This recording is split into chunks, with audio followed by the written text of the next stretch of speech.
This episode is brought to you by the V1 Project. Before we dive into today's episode of the LiftAffect podcast, I want to tell you about something that's really quite special to me. It's called the V1 Project, and it's all about bringing professional pilots together to create a supportive community. You know, being a pilot is more than just a job. It's a way of life. The V1 Project is here to help you cultivate a core set of values and virtues that will help you enhance not just your career, but all aspects of your life. Many of you have reached out and asked about the LiftAffect Mental Skills course for value-based living. While we're not offering that course right now as a standalone course, we have included it as the first 4 months of the V1 Project. So if you want to take that course, you got to go into the V1 Project to get it. But here's the thing.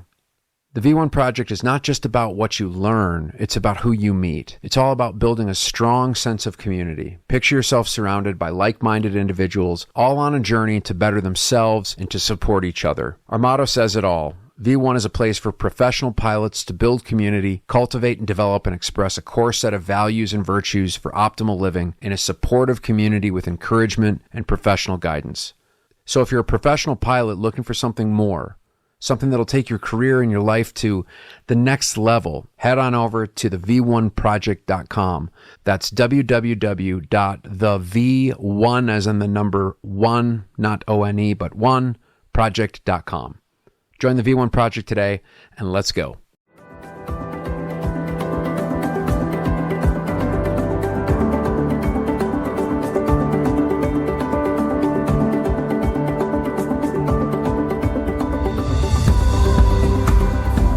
Greetings, everyone. Welcome to the LiftAffect podcast. I am your host, Matt McNeil, founder, clinical director, and director of human performance at LiftAffect, where we assist professional pilots with maintaining better mental health and optimizing their mental skills. The goal of this podcast is simple: to help pilots and other high liability professionals and disciplines come out of the shadows to discover how we can live better lives personally and professionally. Join us each episode as we discuss various topics ranging from mental health, mental skills and performance, to business, entrepreneurship, and a few other surprises along the way.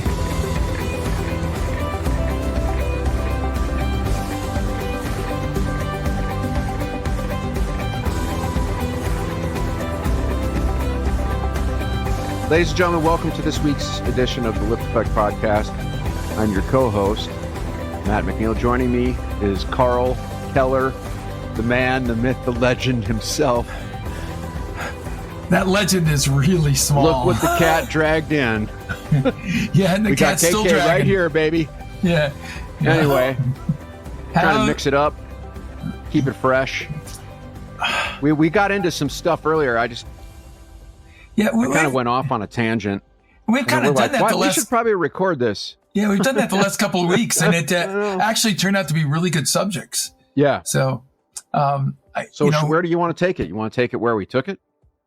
At 5 minutes prior, before the record button was gone?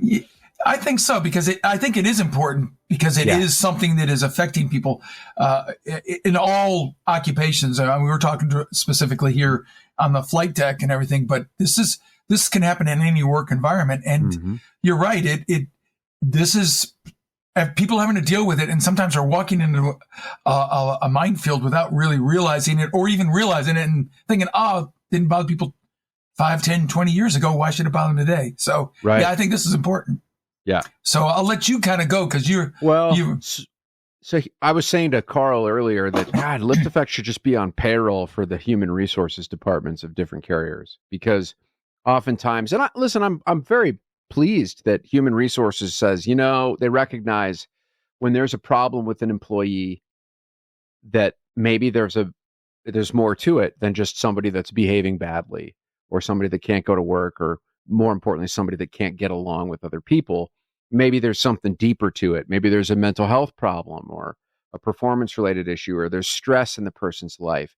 So they're really looking at the quote unquote problem children with a little bit of context. And I think that's great. It's not this culture of just fire people like it was, I think, years ago, you and I remember when there was a glut of pilots, they just kind of fire you. You just didn't, just get rid of people.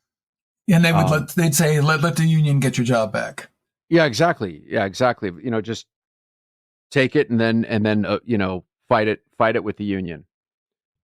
So the point is, I think it's good that there's some context that HR is realizing that people have. There's more to just their behavior. There's something that's going on in the background in their life that could be affecting their behavior, and so they're trying to give people a chance to, fix those things so that they can go back and be great employees or, get along well with others. But one of the things that frustrates me is I get calls every week, pilots that get referred to us, either the company refers them or they just get on their own or their union refers them or whoever. And they're saying, yeah, I need to get some help now. But I'm pretty much on the chopping block. Like I'm worried I'm going to lose my job. And then you find out what's going on. And it's like, yeah, I've gotten called into the chief pilot's office to do the carpet dance, 5 times because I can't seem to get along with people. And it's like, well, what goes on? And this is common. And it's like, I'm not casting aspersions. I'm not,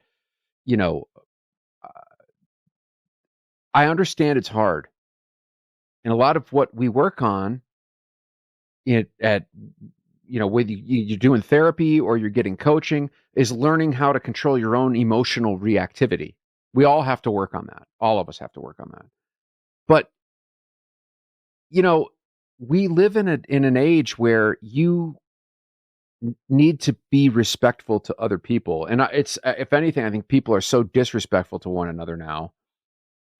It's gotten to this boiling point because of politics that like respect is just completely out the door. But, I hear all this, well, this is all cancel culture and, you can't, everybody's offended by everything. And I understand that sentiment, but I think you need to understand a little bit of history, a little bit of context, which is what you and I were talking about before we hit the record button. And you said, oh, we really should record this. And I thought, no way, I don't want to record this because I don't want to get a bunch of angry emails from people. But I can recall a time, and I think you can too, when, female aviators are like, I think right now it's about 10% of, so I always laugh when guys are like, the ladies are getting all the jobs. They're they're 10% actually. It's a tiny percentage of the entire group is female pilots and pilots of color, different, ethnicities. Also, it's a small amount. And we can get into the whole thing. Should you be hired based on your gender or your, versus your ability? We're not even going to get in there. I'm not even going to approach that because it's too complicated and we don't have the time for that. But I'm here to think about the mental toll that the world takes on people. That's what we do. That's what I work on as a psychotherapist.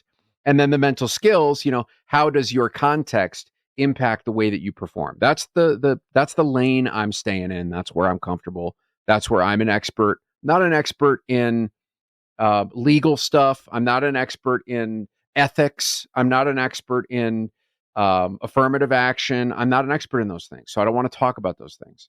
I'm not trying to avoid it, but I'm not an expert in it. And so it would just be, armchair quarterbacking, which is a total waste of time. Just personal opinion. It's just personal opinion. So, but in terms of like what it does to our psyche, I am an expert in that. And I can recall a time where the female pilots at the airline were subjected to it's harassment. And maybe it was intended to be funny. And a lot of these female pilots were they played along because they had to get along. And they were kind of one of the guys. But it was like, hiding pornography in the flight deck. So if she would open up pull down a switch and porn would fall out, nude pictures of male genitalia and stuff. And it was, ha ha ha, everything's fun and games. But if you did that today, you would be fired. There would be no hope at all. You're gone. Now, so the question is well, why has it gone to this extreme? And a lot of pilots that come to LiftAffect are there's this element of confusion of like, why am I on the chopping block? What I did isn't that bad. And it's like, but look, you've got to understand the history of this. It was so far to the other extreme, the other side, that it's like a pendulum. The higher up you pull on one side, where's it going to go on the other side? It's going to go just as high. So it has swung way to the other side because it was so far on the opposite side for so long that it really has to swing all the way over there. And hopefully, as we evolve, it starts to pendulate more back kind of into the middle, into a place of reasonable, where things are reasonable. But it's like, don't be surprised if you understand the history of where things have been for minority culture, whether that is sexual minority, gender minority, preference minority, whatever, like it might help you understand why it has, how we've ended up in this place. And my feeling is like, just treat people with respect. It's not really that complicated. And so what that means is, don't make fun of people. Don't speak about cultures that you are not a part of or that you don't know anything about. Like, you have to understand your position. That matters. And it's like, maybe it's better to just be quiet and not try to be funny or try to be clever, because it might offend somebody. And it might offend them in a way that you cannot possibly understand. Because the eyes are watching. They are watching. And they are not going to put up with this at all. It is a zero. And there's different airlines have different cultures around this. Some of them are way more progressive than others. But I would say generally, as as an industry, it's getting less tolerant of anything that could be perceived as offensive or harassment. And so you better start, becoming aware of what you're saying and what you're doing and how that could impact other people. Because, you can't say to somebody, you look really nice in that outfit. That's sexual harassment. Is it? I'm not an ethicist. I don't know, but that's where we are. And is it so hard for you just to keep your mouth shut? Is that so difficult that you can't just it's sort of like play it safe, So that's a point of frustration for me. Is I'm seeing these. It's like, what, are you stupid? Have you not seen the world that we live in? Like, are you not? And you could say it's cancel culture. No, that's not cancel culture. There is cancel culture. I understand about that. That's gotten way out of hand, in my opinion. It's gotten crazy. People cancel you because they don't like what you have to say or they disagree with your opinion. But when it comes to a value judgment about the way somebody looks or about the way somebody is because of their preference, you're circling a tank of boiling water. All right. Can I give some perspective that is I think it's something that I've experienced in my life that you didn't, or at least I don't believe you did. Yeah. Let me ask you, if you don't mind, a couple of questions. Sure. Of all, I'm sure a myriad of people have contacted you from all walks of life, from all backgrounds, military, civilian, corporate, probably even some expats. Yeah. Oh, yeah. But if I were to make a guess, the predominant number of people would be military. And of the military, the majority of them would be fighter pilots. Now, I want to give some context with that, if that's okay. And I'm not saying that this doesn't apply to everybody, and this is not to say what is right or not. Mm-hmm. It's to kind of understand. I think this explains a little bit of how it occurred, not that it's right or wrong. It's just, it's some context. Yep. I grew up in that world. And it was very unique to the fighter community, because I also later on went into fly tankers, and it was a totally different world. I felt like, except for the uniforms, I was in two different military services because of the way things worked, the dynamics. But within the fighter community, there was always this, I need to know that I can trust you when things are in a stressful situation. Mm-hmm. So during debriefs, they really hard biting, almost, attacking questions would be, and if you couldn't handle the heat during a conversation in a debriefing room, the feeling was, how can I trust you to be that way when we're out there and we're not talking to each other and we're having to sit there and rely on each other? So there was always this attitude that it came across where you had to learn how to have a thick skin, really is what it came down to. And when our unit converted from flying fighters to heavies, when we used that same kind of debriefing style, it was like the people that had come from the heavy community only were feeling like, oh my God, you're rude. You're hurting my feelings. That's wrong. How come you're talking to me like that? And I'll be honest with you, I didn't think I was being disrespectful to anybody. I didn't think I was being rude or condescending. It was just, that was the way the environment had created it. And so I had to learn that what worked in one environment and was exactly what was allowed to do doesn't 100%. Apply here.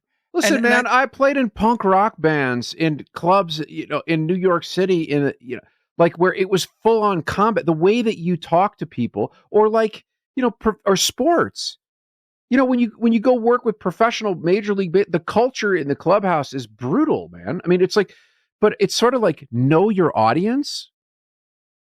That's really important. I understand everything has a culture. Every culture has its own dynamics. But if you're applying fighter pilot culture when you're flying a 7-3 from Omaha to Denver, right? Like with a ramper or a flight attendant, how is that? That's like comparing apples to oranges. It absolutely is. Like I said, I don't know how it would have been for me. I had that transition period where I saw it firsthand, and it was still in a military environment where it was okay.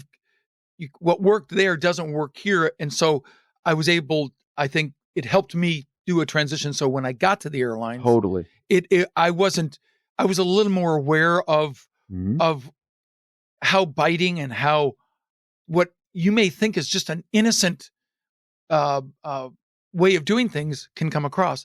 So for some of these people, I call it, and a lot of it is sort of, it's that locker room humor, in sports where it's locker room humor is sort of like, it's sexist, and it's generally the undertones are sort of homophobic, and it's a lot of, whipping, wet towels, and you know what I mean? It's locker room humor. And I understand in the locker room, there is, like, in some respects, a lot of that is team bonding, even relentlessly picking on each other. It is. And do that. And that is, and I played team sports, and I understand that. And I work with athletes, and, but I think it's like, you've got to understand the context of where you are. You can't just assign this like one mode of being across context. That is a good way to get fired. Yeah. And make a lot of enemies. And I will tell you, the hardest ones, people that have it the hardest, are the ones that get to the airlines and are still doing a reservist or guards person's job. They're doing both at the same time. So it's almost like a light switch. Okay, it works here. Or I wouldn't say it even works, because it's changed there too. You gotta ride both. It's hard, because you're kind of going, well, what is, I can't even say acceptable, because the military is not as acceptable they're not as accommodating towards it as they were, but it's still much more so than in the airlines. When you're dealing with people that have never been exposed to that and go, oh my God, you're assaulting me either emotionally, physically, sexually, and all of a sudden you're kind of going, what just happened? Yeah. I didn't think I did anything wrong. And you literally are almost blind to it. you don't see what you think is humorous. And it's like somebody goes, well, it's like comedians, it's the context in which they say it. They're not attacking you. They're trying to get generate a laugh. Well, that may have been your intent, but was that their reception? And people go to a comedy club to hear people say ridiculous things. They don't go to a flight deck or to a boardroom to hear you make those same comments. And I'll tell you this too, is like in terms of the human resource sort of referral thing that we end up getting to, the vast majority is not people that have underlying inherent racism or sexism. It's actually it's a tiny fraction. We do not see a lot of that. I think that as professionals, 99% of the pilots that we deal with are very respectful and would never want to be offensive to anybody. That is not whether I think it's more emotional reactivity issues where they blow up on somebody, or they scream at a flight attendant, or they yell at a ramper, or they yell at an FO, or it's those kinds of emotional reactivity issues that are really where HR is saying, we don't know what to do with this person. The people that are just outright disrespectful, they just get fired. We don't really see them. So, and I think as a profession, I think we do actually a pretty good job. I can tell you a number of times where one of the guys I would be flying with would come back in the cockpit and have a look of bewilderment and confusion because he said something that he thought was very innocent, and one of the flight attendants goes, "I don't appreciate that." Yeah, and that was sexist, that was racist, and literally going, "That's not who I am." Yeah, what happened? That's not me. And yet they're totally on the defensive, not knowing how to react and how to deal with it. They didn't even know how. It's so hard to say I'm sorry because people, by the time they're offended, I'm sorry or I apologize isn't enough for them all. Often that you've gone past that red line for them and you didn't even know you did it. Right. So like you say, you almost have to do the old discretion is the better part of valor, and think twice, think three times before you speak once. And it's hard for people to speak twice before they think once. Well, and I think like in terms of how do we approach racism and sexism and all that stuff, and there's a difference between being a racist and racism. I mean, I think that we all have biases. All of us do. We do. And if you can't admit that you have biases, you're just full of crap. You're not taking a look in the mirror. It doesn't make you a racist if you have a racist thought. But be aware of it. Like, that was kind of racist what I just thought, or that was a little sexist what I just thought. Awareness is the key. It's not about beating yourself up. Like, we're all acculturated to how we grew up and where we grew up and the context of how we, where we were. And we're created. You can't, that's nobody's fault. But I think it's about being aware of when you might be, making assumptions about people. That's the key. It's not, I never have assumptions but that's absurd. Of course you do. Everybody does. But do you have the awareness of it? That's the key. Yep. With the awareness, you can actually stop and find a little gap between a stimulus and a response. You think about it, and on cable, there are some very edgy shows. Yeah. And ones that go well beyond what we're talking about. But if you look back 30 years ago, 40 years ago, mainstream TV, I can't remember which of the three, NBC, ABC, CBS, All in the Family. Mm. Could you imagine All in the Family being on? Oh my God, no. It wouldn't be there. No and way. People laugh and they think it's funny as heck. And it was funny for its time, but to try and do that today. So again, it's a matter of realizing where you are. You have to have presence and of the environment you're in, and understand that what worked or what was acceptable or what was ignorant, if you want to say, for some people going, it was unacceptable back then, but people, it was allowed. It's not anymore. We're more, and that's where the people go cancel culture. Well, it was acceptable then, why isn't it acceptable now? It isn't. And maybe we'll moderate it and have a balance, But right now, and maybe if you're it not never realizing should, maybe yeah. some of those things were never. But I think some things we do overreact and become overly sensitized when, how are you doing? Well, I don't think, I feel uncomfortable that you're concerned about me or asking. Right. People can take it to an extreme, but you've Well, got and to I be always realized. remember it's fun. It's funny. It's funny to somebody, but it's also, who is it not funny to? You got to remember that everything that has it's like the mountaintop, right? There's a sun facing side and there's a dark backside.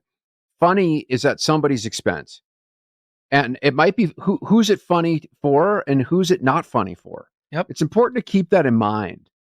Well, you go back to the comedy club. You walk in there, you're knowing that it could be something, but that's what you went in there for. You don't expect to go to work to have that kind of environment. That's not, so to speak, the ticket you paid for. That's right. So you got to be aware that people aren't going there to have you have edgy comments. Part of comedy too is like it's purposely blowing that up to show you the absurdity of it. Yes, it is. It's not because it's serious. It's comedy. It's not. Yeah, but you're not a comedian, and a flight deck is not a comedy club. Yeah, or an and aircraft even if you is not are a comedy club. And if you are a comedian, save it for the comedy club. Save it for the comedy club. Like, know your audience. Know your audience. But I think it's more the emotional reactivity that is the problem, and that is something that all of us have to work on. And which we talk about this. Everything we talk about, in some respects, comes back to what is the relationship between what your thoughts do and then how it directs your behavior. Does it direct you toward something that you want more of in your life, or does it actually direct you away from what you want in your life? And when we start acting in ways that we're not happy about, whether that means you're drinking too much, or you're watching too much pornography, or you're blowing up on your kids, or you're staring at your phone, it's knowing, like, these are the behaviors that are happening. Well, what precedes those behaviors? What is the thought structure or the stimulus structure that goes on that precedes those behaviors? And how can I learn to intervene so that I might be able to choose my behaviors to go in a different direction that is something that I might want more of, instead of just looking at my phone, or, stuffing crap in my mouth, or drinking too much, or whatever it is. Maybe I could do something that's more constructive. It's all about emotional reactivity in many respects. But this is just like the extreme that we see when it's, oh yeah, I'm basically going to get fired here because this has been going on, for years, and I keep getting called into the chief's office or HR, and I don't know what to do here. I'm not sure how to fix this. I think in those kind of scenarios, the key is to go. Nobody wants to get called in once, much less X number of times. Right. But I think we all need to take, like you say, a self-assessment and go, okay, whether it's you got somebody made a comment to you directly, and that's where it ends, in back in the galley, or outside of the washroom, they go, I didn't appreciate that. That should be that moment where you kind of look and going, is how I'm presenting myself and the things I'm talking about appropriate? Because there's the old saying, fool me once, fool on you, fool me twice, fool on me. Mm-hmm. If I keep getting called out, then maybe I hate to say it, but I got to call it like it is. Maybe it's not them. Maybe it's you. Maybe it's you. If you're hearing it from multiple sources, or multiple times, it's a repeated thing. You might need to take a look in the mirror and have an honest conversation with yourself. Because it's easy to say, no, it's not my fault. It's not my fault. And responsibility, if you write the word responsibility, it's a responsibility. It's an ability to respond. That's what responsibility is. And if you're just sort of if you're just being reactive, you're probably not taking some responsibility for what's going on. You need to have a long conversation with yourself. Yeah. And I would take the extreme that, okay, you disagree with them completely. Whatever it is, you totally disagree. At the end of the day, sometimes he who has the hammer gets to decide which nail they hit. Yeah. So at some point, are you going to be Don Quixote tilting against the windmill? How's that going to end up for you? It's, at the end, they hired you. You didn't hire them. So you have a job, Your job is to do X, whatever X, whether it's to fly the aircraft, to serve the passengers and look out for their safety, to maintain the aircraft. That's what you got hired to do. Do you want to put that in jeopardy just because you're going to go, by God, I'm not going to change for anybody. And if I want to say something, I'm going to say it. If it's not affecting your personal space and safety, but you may be affecting someone else's, you're going to lose in the long run. And right now, that's just the reality of life. And you need to make peace with that. You don't have to like everything that goes on in this world. I don't. I know you don't. But sometimes those are things, there are things that we need to live with and understand. And sometimes things that should have happened long ago that we need to go, okay, well, that wasn't appropriate then. And now people are just having the courage or acknowledging that wasn't right. And I'm now going to stand up and say no. And you have to live with that and accept that and not go, well, it's not me, it's them. Well, it's kind of like, and I think you got to ask yourself, is this the hill you want to die on? Mm-hmm. If you want, is that what you want to do? If you do, that's fine. But, your company, here's something we should talk about. Oh God, I hope our management people aren't listening to this. They're going to get mad at me, but your company is not your friend. I'm sorry. They're not your friend. They're not your family. I know we're a big family here. Families don't furlough one another. Families don't, it's a company.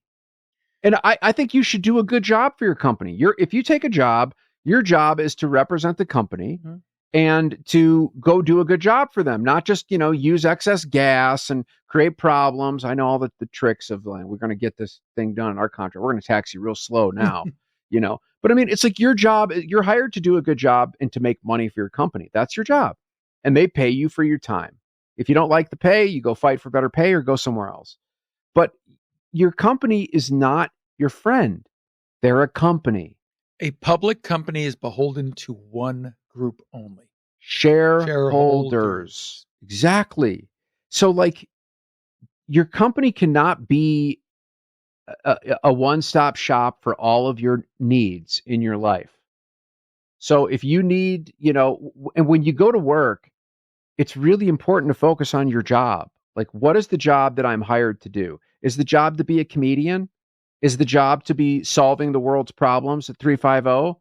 Is it to be, making sure that you can convert other people to your religion, or that you can, figure out who's going to become president and what's the direction of the country? Is that your job? That is not your job. That has nothing to do with your job. Or to argue about vaccines, about who should be vaccinated or who shouldn't, whether COVID was real or whether it was not, or none of that has anything to do with flying the airplane.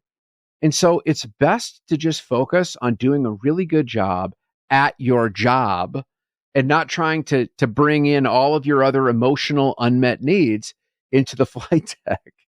And I know I might be sounding really harsh here, but it's very easy for people to forget why they're there. You ever notice that? Sometimes you find people, it's flying is almost like it's like an afterthought. And it's all this other sort of drama or, craziness that's going on with the job. And it's what are you doing? Why are you even here? Oh, we're flying? Oh yeah. Wait, what? Oh yeah. We're in a tube, at 600 miles an hour at 40,000 feet. Yeah, exactly. Sky. It's easy to forget. And look, it's all of us can get wrapped up in things, and especially when they're emotionally charged. But it's there's this, at some point, you when you sort of archaeologically look at what's going on with some of these cases, these people, it's the flying has not even been, it's an afterthought. It's what is going on at work? And I understand you spend a lot of your time there and it can be all consuming. And especially when you're doing overnights and there's hotels and there's all these dynamics of dinner and who's going to go to the bar and who's not. And, but it's don't forget why you're there. You're not there to socialize. You're there to work. But you made a comment, and it's been quite a while ago. And I think I've said the same thing to you. don't bring your personal life or problems, not life, but problems into the cockpit, and don't bring your cockpit problems into your home life. Work is work. And it's hard. It's hard. I get it is. It's really hard. Don't let work consume your family life, and don't let your family life go into the cockpit, because if it does, you're not doing the job you were paid to do. And now you become, and what's even at its worst case, you become a liability and a danger, because you're not focusing on what your job is, which is to safely transport packages and or people from point A to point B. Yep. And that, at the end of the day, that is what you're paid for.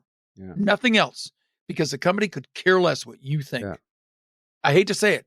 I loved my company, but Well, I think when you know the score, when you know, they don't have to be my family, they don't have to be my friend, it's much easier to be like, this isn't so bad. This is, think about how much they love you think about how much they love you once you retire. Here's your watch. I don't even get a watch. Yeah, I don't even get a watch anymore. I think it's easier to know the score. When you know the score, it's easier to understand the context and keep your expectations aligned with reality. And it doesn't mean don't fight for what you deserve or what's yours. I think you should. I think if you don't, it's easier to get, rolled over. Treat each other well. Just don't basic respect. Create more problems. You're just going to create more problems for yourself. Play it safe. It's sort of like how we always try to play it safe in the plane. At least I always did. What's the safest decision here? Let's not be a hero. It's the same when you're, if you want to make that joke, if you think you're going to make that joke, or you want to make that comment, or you want to editorialize or add in your 2 cents or your opinion, and as you like to say about opinions, everyone's got one, and they usually stink. And they usually smell pretty bad. Yes, they do. It's like, it's better to take the path of least resistance and just shut your mouth. Just play it safe. If you really have to say it, do it with your closest set of buds or girlfriends, whatever. When you're in that little group that seems to be okay with it, if that's where you got to do it, because it's in the general public nowadays, you're going to get more often than not vilified for it, and you put your livelihood at risk unnecessarily. I'll tell you this too, is I've dealt with guys in the military, fighter pilot culture, that were gay. Yep. And they played along, and it wrecked them. And they still are hiding because they don't want to lose the acceptance of their squadron mates. And imagine the stress of that, knowing that you have a secret that you could never tell because you're afraid that you will lose all of your community or lose your friends, and having to hide who you are. Whether you agree with it or not, you think it's gross or it's not, or it's right or it's not, it doesn't matter. If that's how somebody is, that's how somebody is. And don't assume that everybody around you is in agreement with you. That's a big assumption. You got to be real careful with that. And you know what assume stands for? Makes an ass out of you and me. It does. So I think it's as we get older, I think we start to become a little bit more sensitive to that, because we get a little wiser, and you realize the world is not just, it's not black and white. It's not that yes or no. It's not dichotomous. There's a whole spectrum between it, and it's not everything you that you see that meets the eye is what it seems. So just be careful with that. You never know who you might actually be really hurting. Yep. We've talked about awareness and perception and self-reflection. I'm going to go out and shamelessly plug that we have a course that's called Mental Skills that helps with that, dealing with those issues. Because sometimes you don't realize what you're doing until it's a journey, and it's not something that happens overnight. Even when I went through mine when I converted from transition fighters to heavies, it was something that took a while, because you almost go through denial and a little bit of grief because you miss the way things were, because that's the way it was. Mm-hmm. Do you have, because we're nearing the end of our podcast today, Do you have any other quick ideas or tools that people may be able to use right now outside of just play it safe and be quiet? Discretion is a better part of valor type thing. I mean, Anything? I think, I think like you mentioned, the mental skills. Unfortunately, we're not offering that course independently. It's V1 is where that course is really being taught, and you've gone through it. I mean, you've gone through it probably a couple times. It's very useful. About to go through it again. You're about to go through it again. It's very useful in terms of helping manage your own, just managing your own self. We call it get a type rating in you. It's managing your own emotional reactivity, your own behavior, your own choices about what's important to you and what's not. We do a lot of values work. So I think that, to me, I mean, I created that course exactly for, this kind of thing. So there's nothing better than that. But individual coaching, having some conversations around this. I've had pilots, and interestingly enough, fighter pilots, guys that say, I want to know more about this. Yeah. I mean, lots of guys that are the alpha male, academy of this, and they're like, hey, I want to work on my own sensitivity towards other people. I'm like, that's amazing. That to me is just amazing. I love that. They want to grow. They want to grow. And you're either growing or dying. This is not about being touchy-feely. This is about understanding ourselves and the environment that we're in and that surround us. Because I'll be very blunt. I want to be a better husband, a better father, and a better man. And, yes. I hate to say it, there's only so much that I can do on my own without getting growing through education and knowledge. And that's the kind of stuff that helps us be, for me, those better in those 3 areas. And yes. That's what I think we all should want, to be better. We want better for ourselves and better for those around us, especially our family. I want them to be so much better than I ever thought about being. But how can I show them the way if I'm not willing to work on myself? You got to humble yourself if you want to get better. It's like when you go to the gym, you go to a trainer, you don't go just do stuff that's easy. You got to do stuff to where you're out of your comfort zone, where you're like, I am out of my depth here. Then you know that there's opportunity to grow. If you just do what's easy, you're just going to always do what you always got. So if you want to do something differently, you got to stretch outside of what you're comfortable with. And you need a coach, you need a professional to help you with that, I think, or somebody that's done it and that's gone there and that lives it. So there's books that you could read. I mean, there's tons of books that we could recommend on this, but I think it starts with taking a look in the mirror and asking yourself, could I do better? Could I do better today?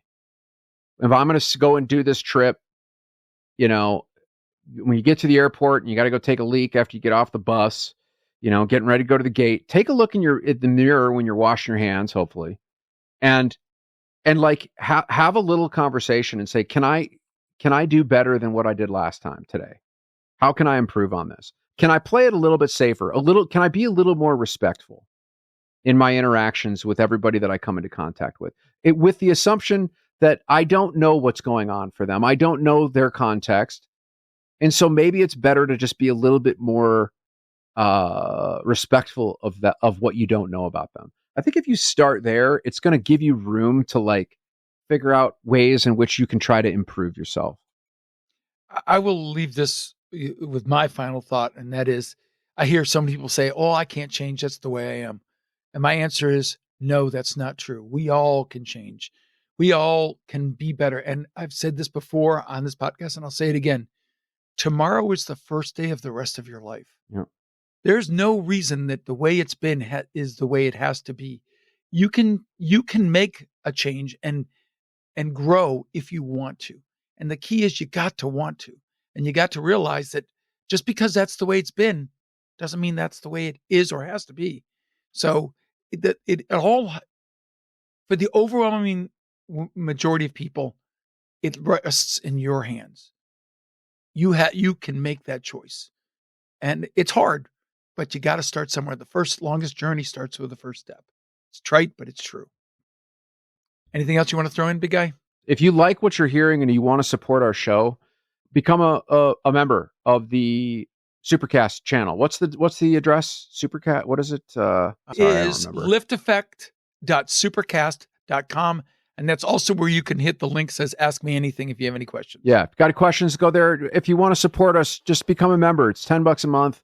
We don't run any ads. We try to just, bring you content that's valuable to you. If you like what you're hearing and it's a value, we ask that you become a member. That's how you can support our show. So we can keep doing this and keep trying to grow the amount of content that we provide for you. So I appreciate you listening. I appreciate you showing up. Listen to a couple of boneheads like us. And again, this is just one bonehead and one smart head. No, not true. This is our take on things. If you agree, if you don't agree, we love that. You get to have your own opinions. And but we appreciate you checking it out, and hopefully it creates a little bit of spark for you to start thinking through some of this stuff on your own. So with that said, any parting shots? See you next week. Adios.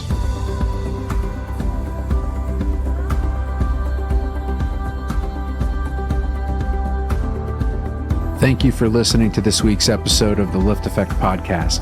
If you want to dive deeper into this episode and every episode, go to our website, liftaffect.com/podcast. If you're enjoying the show, we would love it if you'd follow us on Spotify and rate, review, and subscribe on Apple Podcasts. We really appreciate your support.